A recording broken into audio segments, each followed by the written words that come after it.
Hello and welcome to the next in our series of podcasts for Equine Health Week 2024, all of which are themed around the topic of equine well-being. Today, we're talking about disease prevention and protection, and to discuss this topic, I'm joined by two world-leading equine vets from our Equine Infectious Disease Advisory Group. First up is Celia Marr, who is a specialist in internal medicine and has been a part of the team at Rossdales Equine Hospital and Diagnostic Centre since 2003. Welcome, Celia. Thank you.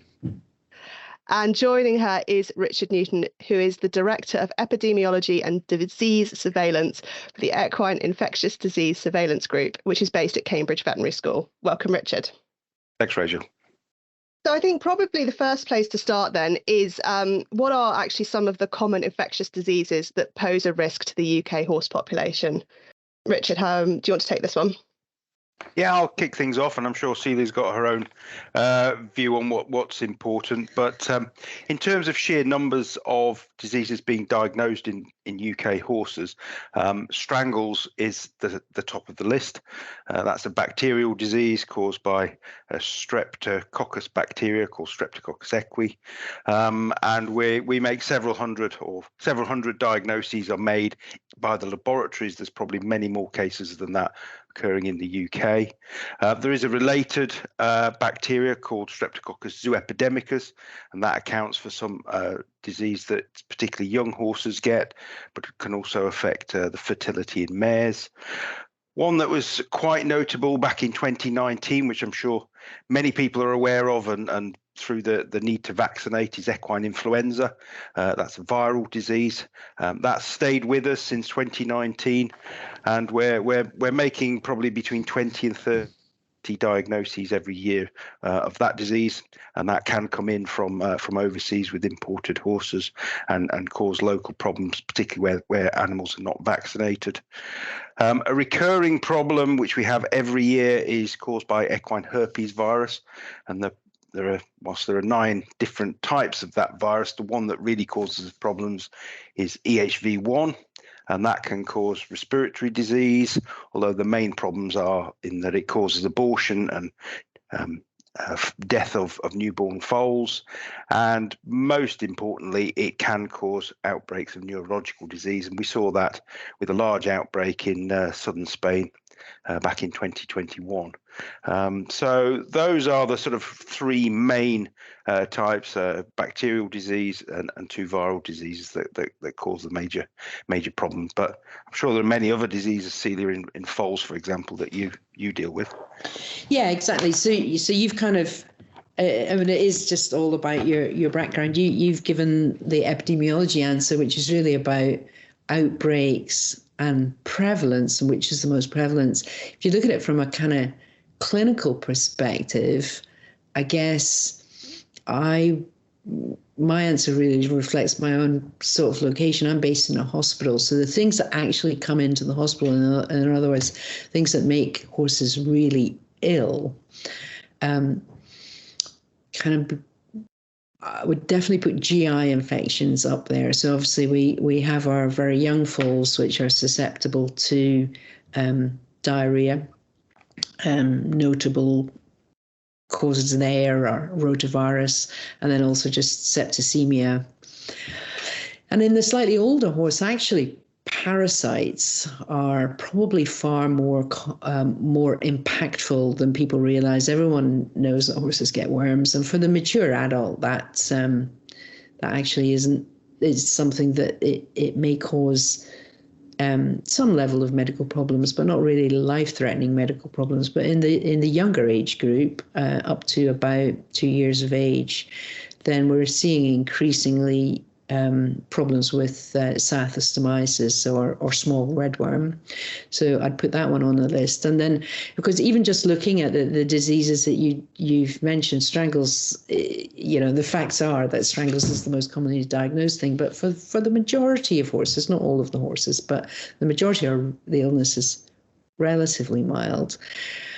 Whereas tetanus, which is pretty uncommon, the thing is, if your horse does get tetanus, it's unfortunately very unlikely to survive. So there is quite a long list. And actually, Richard, I'm interested that you didn't mention the exotic diseases. What do you think about them in terms of posing risk to the UK population?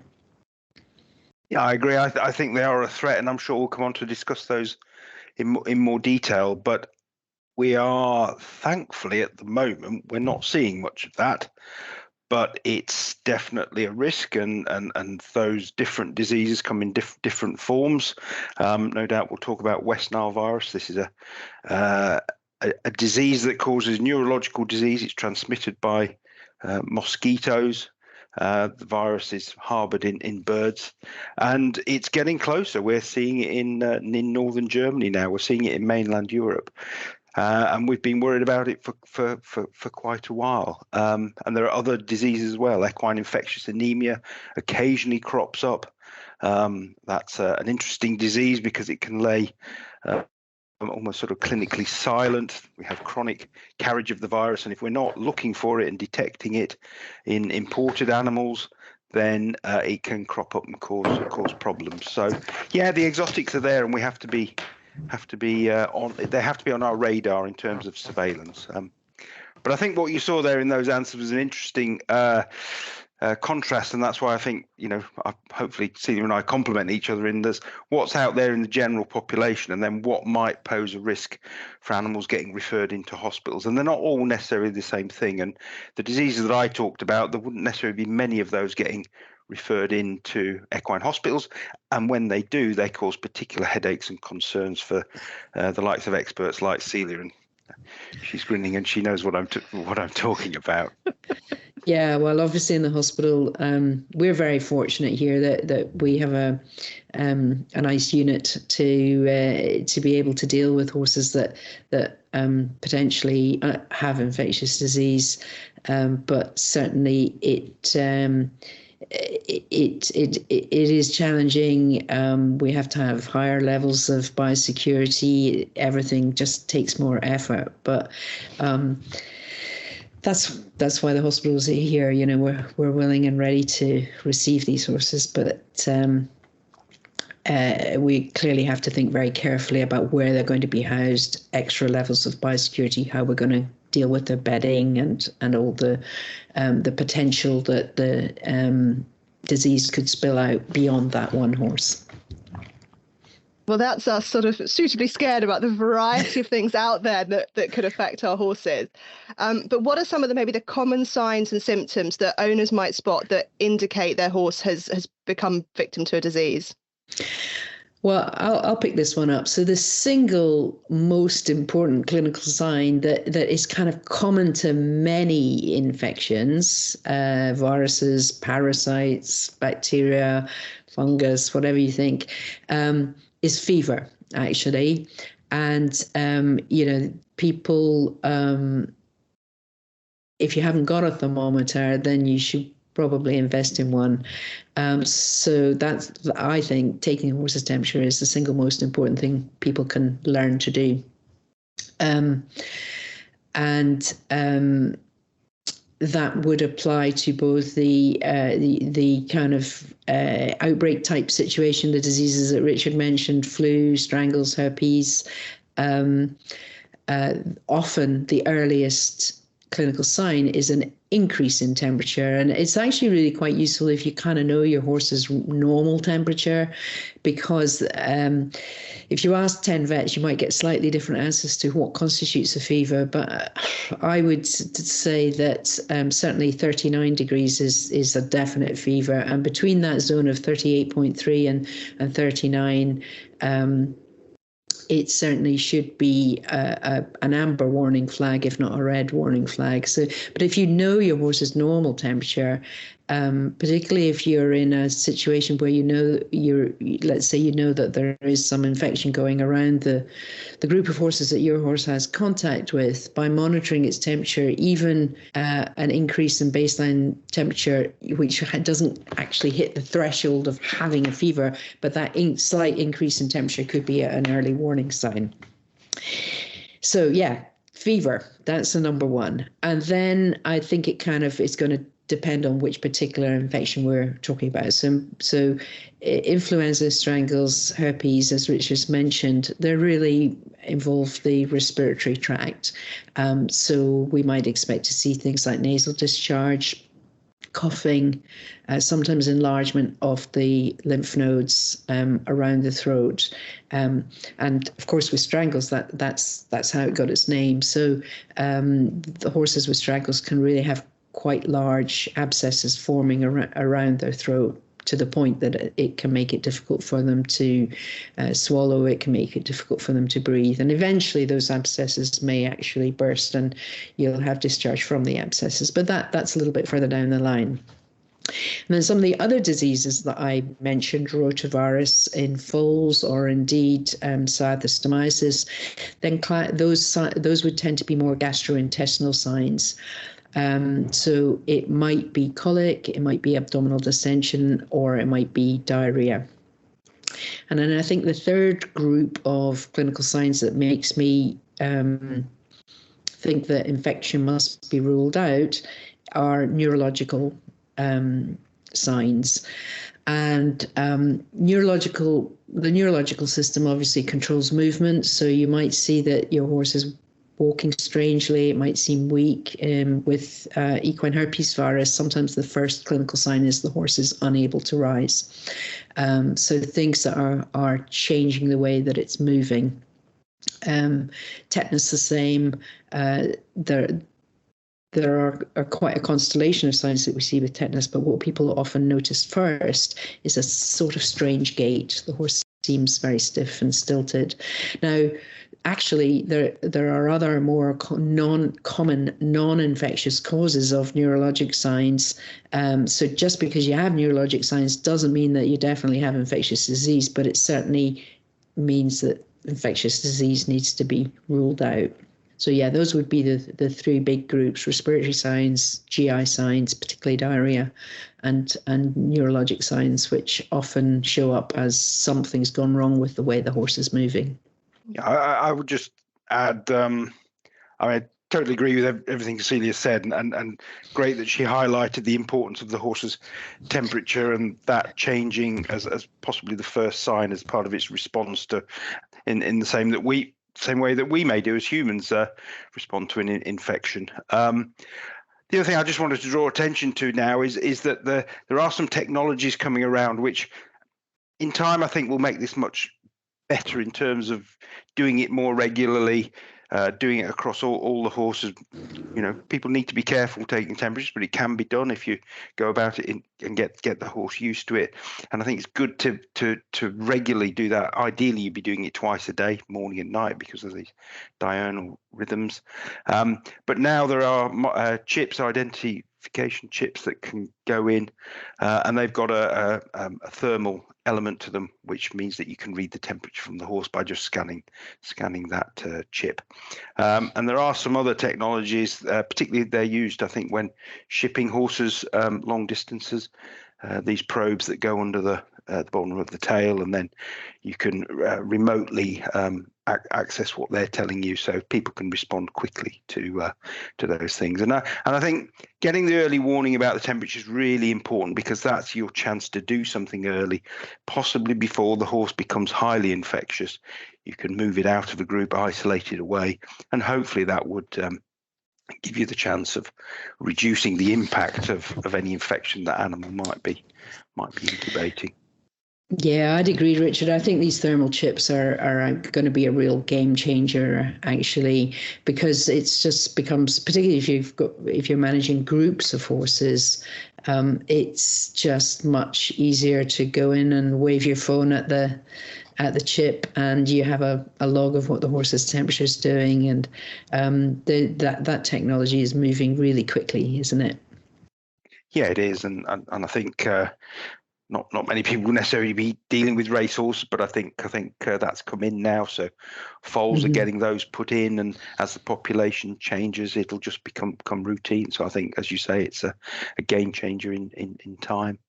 And touching on the neurological disease that Celia mentioned, and the neurological side, whilst we may have scared you in the first discussion, I think we need to sort of think that we are lucky in some ways, and that we don't necessarily have the range of infectious causes of neurological disease that they have in other parts of the world. And I'm thinking particularly about the Americas, North America, where they will have a whole range of other viruses that can cause these diseases and cause major problems. And we see reports of those, virtually every year now. There's something going on in Argentina that's quite impactful, Western equine encephalitis, which is causing a big problem down there. Hasn't been seen for several decades, and now is kind of re-emerging. So we are lucky that we don't have all of these diseases, but we need to be alert to the possibility that they may arrive. Yeah, and I think it's important to say, of course, the signs that I outlined are not the only signs that could indicate infection. So, for example, abortion probably, or stillbirth.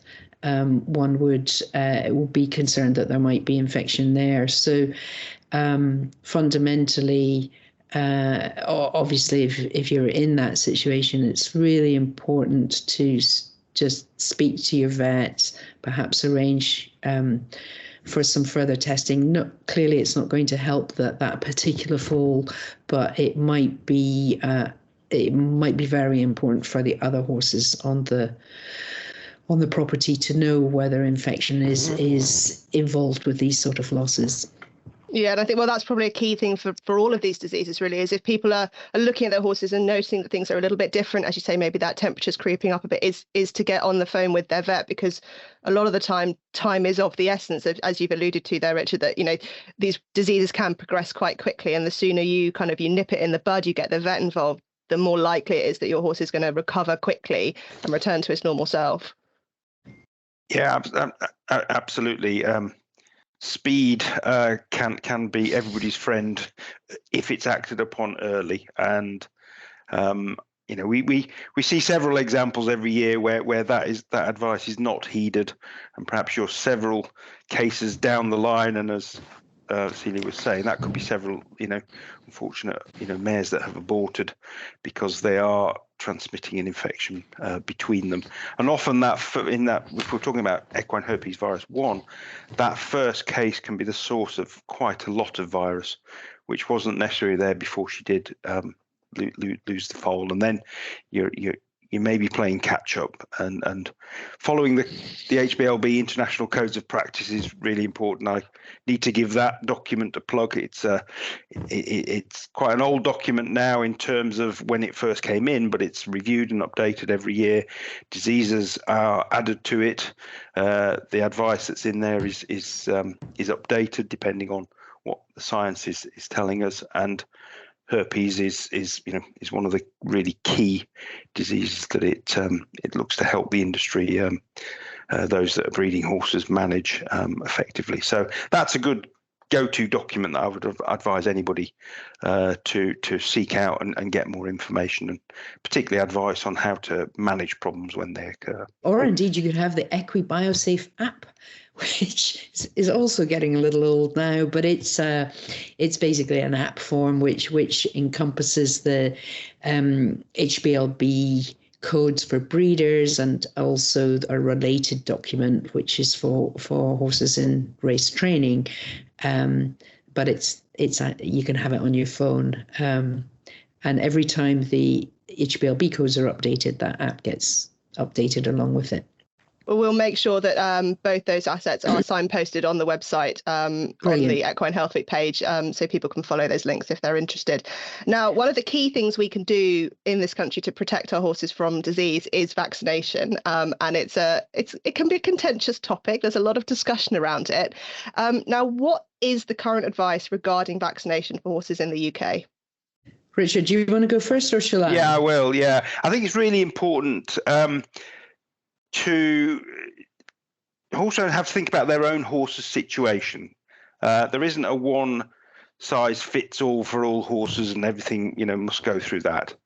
But I think there are some more what the Americans tend to call core vaccines, and we don't tend to use that phrase, but it's something that's worth thinking about, where probably some of these vaccines are absolutely integral, whatever you are in terms of activity and purpose. And top of the list has to be tetanus. Tetanus vaccines are essentially they're based on the toxin that causes the problem being inactivated. You put that in, it stimulates the horse's immune system. Sounds very simple, relatively cheap, highly effective if it's done properly according to the data sheet for that. And that involves vaccinating horses from an early age, doing them reasonably regularly, and building that up over time. As with humans, you don't have to necessarily do it every year, but once you've got a few of those doses in, that animal will be, I think, highly protected from the disease. There are the odd exceptions where disease can occur in vaccinated horses, but that has to be, any owner needs to check that their horse is properly vaccinated against tetanus, and if they've got any doubts, they should get it done. It's a horrible disease. It will kill the horse, and it's eminently preventable. So that's kind of the first line. Then we have to start to think about the epidemiology, which horses are at risk. How are these diseases transmitted? And then I think we would probably come to equine influenza. Equine influenza, as we saw in 2019, can be significant, and it can spread. You don't necessarily need direct contact between animals. And there's a reason why racing and other disciplines have, for quite a number of decades now, insisted and introduced this requirement for vaccination, any horses going to the events. And that's because it will spread rapidly, and it will curtail those events happening. And we see that across the world, not every year, but we do see it repeating on a cycle every few years. And therefore, there are rules for vaccination. Following 2019, a group of people looked at this, and we concluded that if you have horses moving between events and they are at risk of flu, that probably boosting those animals every 6 months or so is probably going to give them optimal protection. We have slightly tweaked the how the intervals between the first 2 vaccines, that's the primary course, then a third dose, because it's been shown for a long time that if you go in a little bit sooner with your third dose of vaccine, you can improve the protection at the population level. So there's that one, and then you need to think about whether herpes virus is relevant to your type of animal, and certainly it's advocated through the codes of practice in breeding mares, and so again, well worth vaccinating those to at least help manage EHV1 as a threat. And then we come down to other vaccines. We've got a relatively new strangles vaccine on the market that offers quite a number of advantages over previous versions of vaccines we've had here. So again, that should be discussed with your vet. Is that a product that would help my horses? And then we come on to the again, Celia will touch on rotavirus, I'm sure, and other diseases for foals. But the last one I wanted to mention was equine viral arteritis. It's one of our exotic diseases. We've had a vaccine available for a long time to protect stallions, which can become infected. And the problem with them becoming infected is that some of them will harbour the virus for a long time. They'll shed it in their semen at covering, and they'll perpetuate the disease that way. And we can protect those animals through vaccination. And there are issues with that vaccine at the moment, but when it comes back on the market, people need to think about its use. And the last one I actually just want to mention is for this disease, West Nile virus, that we don't have in the UK at the moment. There is a number of vaccines available, highly effective. So if you're traveling horses to parts of the world where that is a problem, then it's well worth thinking about vaccinating those animals before they go and are potentially at risk of contracting the disease. Yeah, so I think I would have nothing much to argue with about there in your answer, Richard. I'd really like to emphasize the tetanus thing. So it's important, I think, that people understand that, you can never remove risk completely, but of course you can reduce it.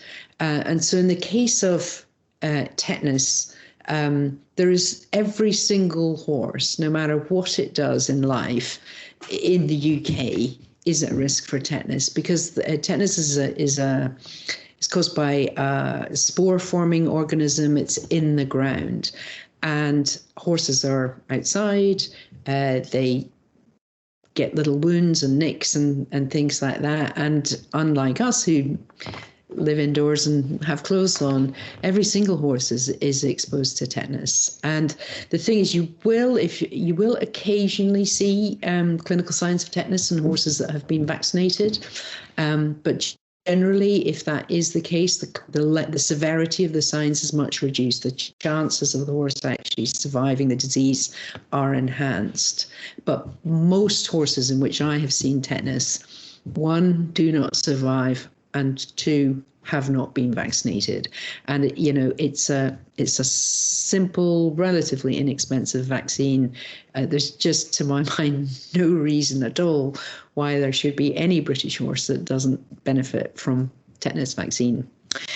And then again, as Richard outlined, the key thing with moving on to influenza, the key thing with influenza is its ability to spread without necessarily very close contact amongst horses. So I'll often hear people say, oh, I never take my horse anywhere, therefore I don't need to vaccinate against flu. Generally, when I'm hearing this, it's because they're in a hospital. So they do take them to the hospital. So even if you don't frequently compete, there are occasions where unexpectedly you may have to take your horse somewhere that is going to encounter others. So I would advocate again that pretty much every horse should get equine influenza. And we know from the 2019 outbreak, we actually, if you compare the British experience to that of other parts of Europe, when this influenza was spreading across Europe, we had more cases than they did in countries who have higher levels of vaccination. So it's important, I think. And of course, an owner can protect and control what their horse does, but you can't necessarily control what some other person on the same property or a nearby property might be doing. So even if you don't take your horse to competitions very often, there's almost no horse really that won't benefit from influenza. The strangles vaccine, it's great that Richard's highlighting that, because I think again that's something that probably will be a game changer for the future. The vaccine's been available for relatively short period of time, but we're certainly excited to see the impact that's going to have. If moving on to herpes, that's definitely important for brood mares, because it's protecting the foals that they are carrying. The vaccine will also reduce the likelihood that a horse might get clinical signs respiratory signs associated with EHV1 and EHV4. So it's one that I would think about as something for horses that are being kept in groups, horses that are mixing frequently, perhaps younger horses. Herpes virus vaccine is certainly sensible. Whereas if you have a horse that you largely keep at home and you maybe go hacking and meet a few of your mates and so forth, it's probably questionable whether vaccinating those individual horses is really going to be beneficial. Just to expand on foals, so obviously the EHV vaccine protects unborn foals. The thing with newborn foals is that their immune system is not fully competent. So that means that they're not able to fight off infection, but it also means that the very young foal isn't really able to benefit from vaccination. So we will vaccinate mares for rotavirus, and then the antibodies, which are produce an antibody is essentially the tool that the immune system uses to fight off infection. They get passed to the young foal via the mare's milk. So it's really important that baby foals have colostrum. That's where they get their immunity from. And colostrum is the first milk that is produced over the first few hours after foaling. And there's a test actually that you can do. We generally do it at about 18 plus hours of life to check whether the foal has actually gained adequate colostrum. And there are various things that can be done if it hasn't. But if you are having a new foal, then it's really good to have a day one check, and your vet would usually include a test there to assess its immune system. But typically, foals will start the vaccination programs at about 6 months of age, and that's where they're going to get the influenza, tetanus, and so because they can't be vaccinated for tetanus when they're very young, quite a lot of vets will recommend that they're given antitoxin. The other things that perhaps people may not be aware of for vaccines for foals, but worth thinking about, are Lawsonia vaccines. So Lawsonia is a disease very specific in the young horse. It actually affects young pigs and can affect quite a wide range of species, so deer, rodents, those sort of things, birds, in fact, pheasants, that sort of species. So foals are exposed to Lawsonia in the kind of 6 to 13 months of age group. So a lot of farms nowadays will fit in Lawsonia vaccines, which are they're not licensed for the use in horses, so we actually tend to use a pig product. But if you do have young foals, it would definitely be worth talking to your own vet about the merits of using those particular products, given that they aren't licensed for the use in the horse. There are some significant benefits, but probably not enough time here to discuss all the pros and cons of using unlicensed products. But certainly if you're having a foal, then you should review the whole program from birth, getting its immunity checked, and then perhaps adding in those extra vaccines that are required for the foal, which one might be less familiar with if you're used to dealing with adult horses. But I have a question for Richard actually about the West Nile vaccine. Which horses do you think should get West Nile vaccine today, if you like? I think today is probably a good time to do it. We're not particularly seeing West Nile because of the sort of climate change. We're certainly not, I think, at risk currently. It does tend to be a seasonal disease. But I think those people that are planning on travelling their horses for competition or breeding, more for competition, and we know that goes on, travelling to the warmer southern climes of Europe. Yeah, so you mean travelling internationally? Travelling internationally and understanding what the disease risks are in the area that they're going to. And that information can be sought through a range of different platforms, and we try and alert people through our platforms when disease is going on. You can look historically at times of the year when diseases are happening.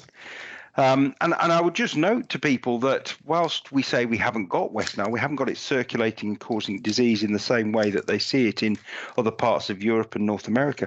But we have had the odd case be diagnosed, and we had one of those in 2022, and it was a horse that travelled back from southern Spain.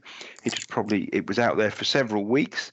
It would clearly have been exposed to the virus, almost certainly through biting mosquitoes, and it started to develop neurological signs at the time it was travelling back to the UK. It did go into an equine hospital and was diagnosed by an expert who had seen the case when they were working in I think in North America, and they were able to diagnose it and knew what they were dealing with. So it is something that should be on the radar, and so I think it's horses travelling to parts of the world where the disease will be considered endemic, i.e. it reoccurs every year, and therefore those animals will be at risk, and they can be prevented by vaccinating. And the vaccine is available in the UK, but just the owners, vets, will need to seek it out. May need to, do a bit of planning to get hold of it, but it can be accessed and used. But just to kind of re-emphasize the point, horses that are not traveling internationally probably really isn't a benefit in adding West Nile vaccine to their regime. Would you agree with that? I would. Not at this stage. I don't think UK-based horses who are not traveling are at no greater risk at the present time.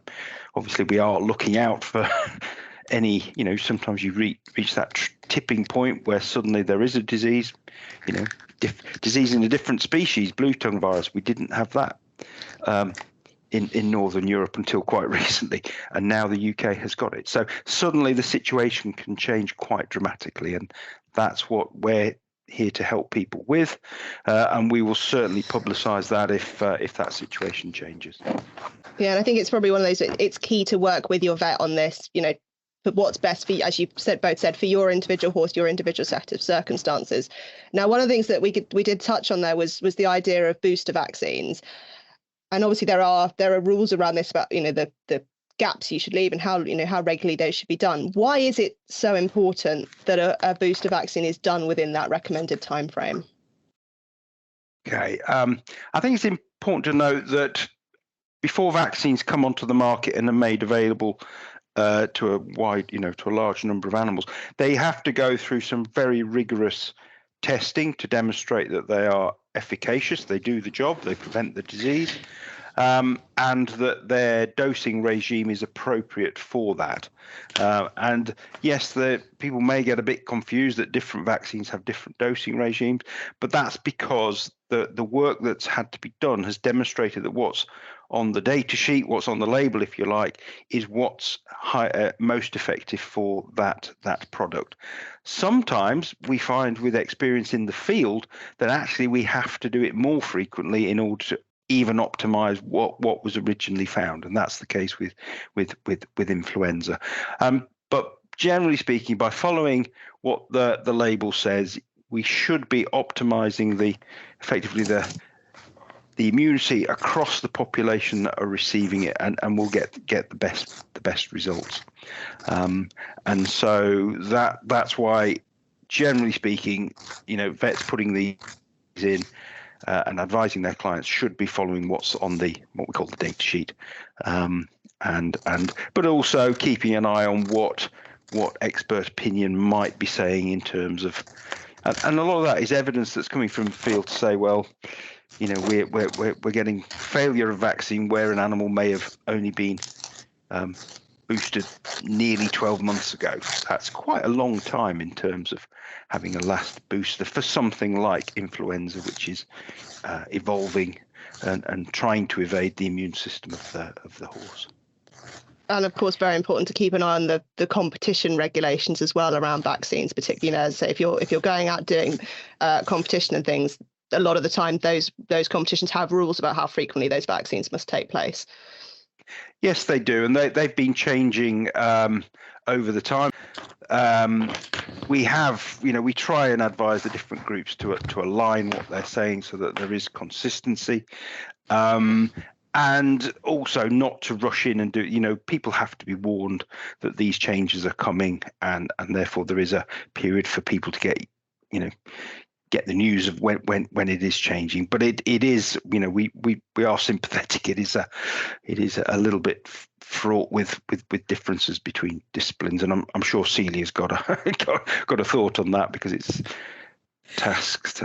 I think I definitely do have thoughts. It's the intervals between, it's not really boosters, but the primary course, the first, second, and third vaccines that are given for flu, we're increasingly seeing that the various different sports are sort of harmonizing towards a more unified standard approach. And I think some regulations have come out from a range of different sports as of January 1st, and a number of them have really followed the lead of the FEI. So the FEI and the racing authorities have largely come into alignment over the first three vaccines. And I think actually it is confusing if there are all these different sports. But one thing that's probably worth saying is, of course, that if you follow the manufacturer's recommendations, guess what? That will fit with the pretty much, I believe, Richard, every sport. I'm right about that. If you follow the manufacturer's recommendations, what it will mean is you're not taking advantage of advantage isn't the right word. You're not utilising some of the more extended periods that some sporting organisations still allow. But it's important to understand, just because they allow you some leeway, that doesn't necessarily mean it's a good thing to use it. So if you follow the manufacturer's recommendations for the first three vaccines, you're never going to go wrong with any sport.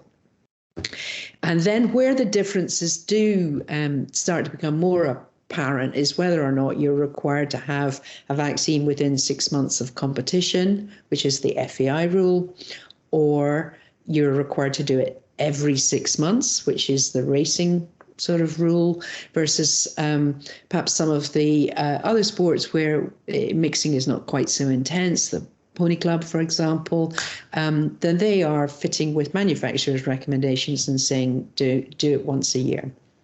Now, why would the FEI say within 6 months and racing say every 6 months?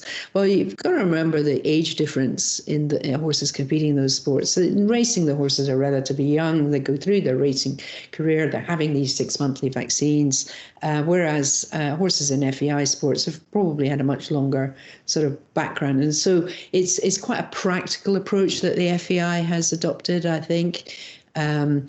Because it does mean that for sports that are somewhat seasonal in nature, you can actually time your vaccines at that time of year such that they still only have one vaccine per year. It just happens to be given near to the competition season, which of course is usually the summer.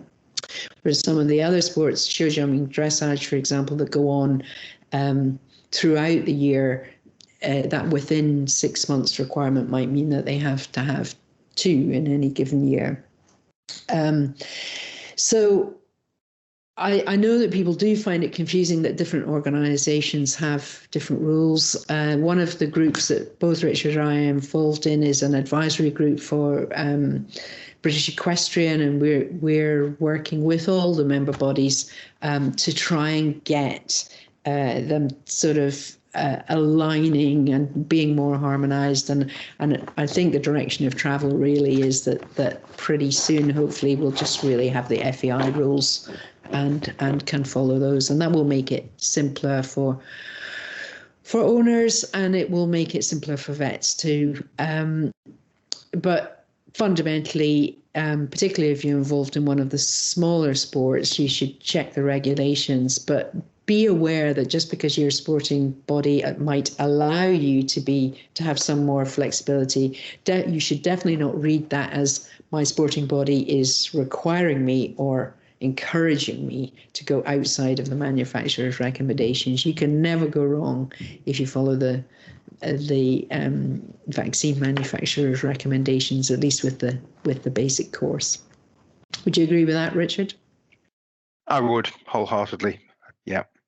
It's that wriggle room and how much you're allowed that causes problems very often. It is important that if you're going to a competition, you can't expect the horse to be vaccinated the day before. So as a rough rule of thumb, most of them require a week. And that's for 2 reasons. One is the horse, sometimes just as when we have vaccinations for COVID or flu or whatever we have, maybe you are a little bit flat for the next 48 hours. But much more important reason is that you've got to give the vaccine some time to work. So the response is not instantaneously. And so actually, even a week, the vaccine may not have produced its full impact on the immune system. That probably takes a little bit longer, but you do have to have that window between vaccination and actually going to the competition. I think we very thoroughly covered vaccination there, which is brilliant. What are some of the other steps that horse owners can take to protect their horses from disease, and particularly in instances where horses might be mingling? Yeah, well, if I can take this one, the first thing is to reflect on what I said earlier. Risk is not a binary option. It's not there's no risk or there's lots of risk. It's a kind of a sliding scale. And what we're trying to do with any measure that we take is take that risk and reduce it as low as we can. And we can do that in multiple ways. Generally, the more effort you put into reducing risk, the lower the risk will be. But I think probably just reflecting on my experience of working with horses and horse owners is that assuming we've covered off vaccination, is to think about your ability to quarantine horses. So a lot of properties in designing how they're going to use their stables, they forget about having an area which is just a bit separate into which they can put new horses coming to the yard or horses that may have been away and mixing and are now coming home. So what is an optimal quarantine? Well, again, there's no real black and white answer to that question. Basically, when in terms of distance, the greater the distance, the more impactful it'll be. And now, clearly, not everybody can have a special quarantine isolated unit in the way that, for example, a hospital might have. But on large equestrian properties, it certainly is sensible for them to have a separate small block in which they keep empty, that they can introduce new horses via that route. And in a regular just livery yard, perhaps having a field shelter or some sort of outdoor area where you can separate horses, new horses coming into the property is really important. Then the next question about quarantines is, well, how long are you going to quarantine the horse for? Well, from a veterinary perspective, my answer would have to be 2 weeks, at least 2 weeks, and keeping a horse separate, monitoring its temperature regularly, making sure that in those first 2 weeks there's no fevers, there's no clinical signs, seeking veterinary attention if there are any clinical signs, is probably the most important and impactful thing that you can do. I think it is useful also to have a plan. If you're in a mixed livery yard situation where there's perhaps multiple owners and lots of people involved, actually putting a plan in place and getting everybody to sign up to it so that you don't have to be making decisions on the hoof when it's really challenging. It's really difficult, actually, in a kind of panic situation. Say a new horse has arrived and all of a sudden it's got a fever, it's got nasal discharge. You've put it right in the middle of all the other horses. The attention level is going to be high. So if you have a kind of agreed plan, you can almost take that off your shelf and say, look, we decided this is what we're going to do, guys. Let's all do it.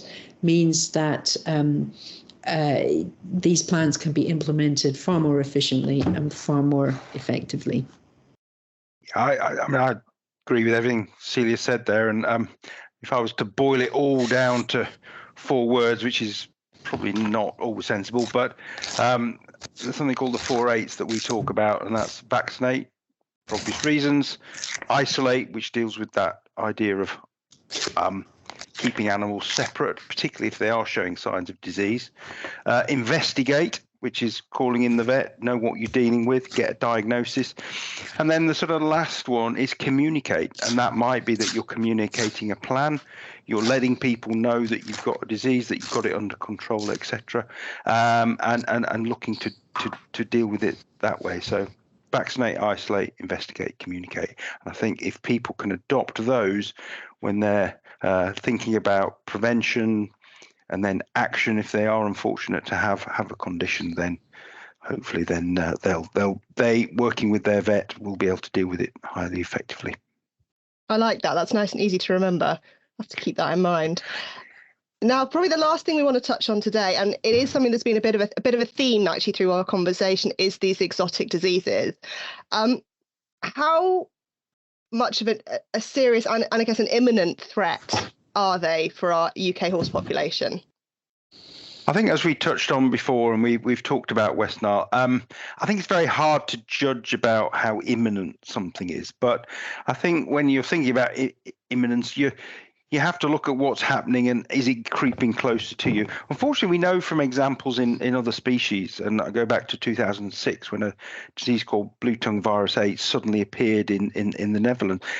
You can't necessarily predict when these things will happen and then what the consequences are. So we have to really keep a very broad view, look at the horizon. So do some horizon. What is happening elsewhere in the world? What might suddenly happen? And it isn't just things that we know are happening in horses necessarily. We have to think about the potential for cross-species transmission. Some of influenza viruses, conventionally are diseases of birds, and then they transmit over into new species, and we see that, and that's actually something that we need to keep an eye on. Could the next horse flu virus actually not be a horse flu virus currently, but it translates across into horses? And we've seen dogs getting infected with flu. We've seen pigs transfer into humans and other animals such as cats and dogs, as I've said. So we are looking both close and far. And in terms of close, I think West Nile is probably the one. We know that this condition, equine infectious anemia, and that's important because if animals are found to be harbouring that virus, by law, at the moment, they are obliged to be put to sleep. It's that serious a condition.